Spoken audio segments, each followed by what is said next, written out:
Everything else is in. Hi, how are you today? Oh, I'm fine. Ano pangalan mo? My name, ang pangalan ko, Glenda Condran.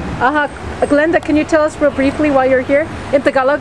In Tagalog? Kasi kahapon, na-receive ko sa email ang isang YouTube.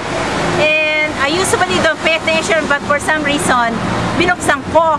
Nakita ko na si Loida, sinasabi niya na ang China, kinukuha niya yung oil natin sa Palawan. And they're not respecting our territorial waters. At it is 125 miles offshore. They're not respecting international law. So sabi ko, aba, kailangan tumulong ako.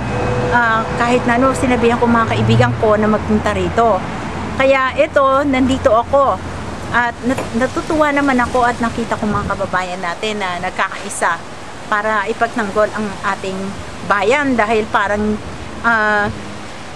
inaapi na tayo, pati yung natin, pati oil natin na atin lang gusto pang kunin.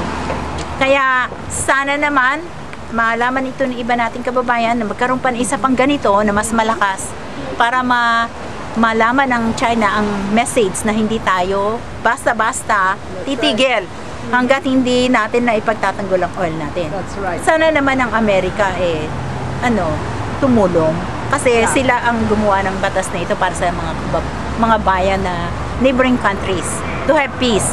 Otherwise, there will be no peace from now on. Okay. Ay, salamat, Nanang. Thank I'm you. so happy to meet you today. Yes, I'm happy to meet Mabuhay. you. Mabuhay.